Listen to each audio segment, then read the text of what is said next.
ಕಾರಿನ seat belt ಹಾಕದೇ ಇದ್ರೆ 1,000 ರೂಪಾಯಿ ದಂಡ ವಿಧಿಸಲು ಸಾರಿಗೆ ಇಲಾಖೆ ಆದೇಶ ಮಾಡಿದೆ.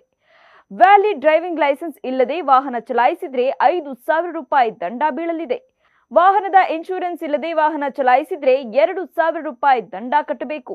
ಮಾಲಿನ್ಯ ಸರ್ಟಿಫಿಕೇಟ್ ಇಲ್ಲದೆ ವಾಹನ ಚಲಾಯಿಸಿದ್ರೆ 10,000 ರೂಪಾಯಿ ದಂಡ ಹಾಗೂ 6 ತಿಂಗಳು ಜೈಲು ಶಿಕ್ಷೆ ಕಡ್ಡಾಯವಾಗಿರಲಿದೆ.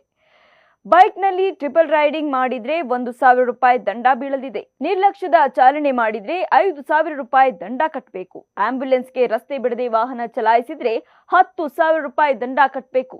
ಸಿಗ್ನಲ್ ಜಂಪ್ ಮಾಡಿದ್ರೆ 5,000 ರೂಪಾಯಿ ದಂಡ ವಿಧಿಸಲಾಗುತ್ತೆ. ವಾಹನಗಳನ್ನ ಓವರ್ಲೋಡ್ ಮಾಡಿ ಓಡಿಸಿದ್ರು 20,000 ರೂಪಾಯಿ ದಂಡ ಕಟ್ಟಬೇಕು.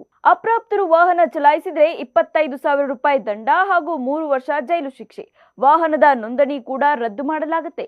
25 ವರ್ಷ ಆಗೋವರೆಗೂ ಡ್ರೈವಿಂಗ್ ಲೈಸೆನ್ಸ್ ಸಿಗುವುದಿಲ್ಲ. ಗೊತ್ತಾಯ್ತಲ್ಲ ಏನೆಲ್ಲ ಬದಲಾವಣೆಯಾಗಿದೆ ಅಂತ. ರಸ್ತೆ ಮೇಲೆ ನಿಮ್ಮ ವಾಹನ ತರುವಾಗ ಎಚ್ಚರವಿರಲಿ.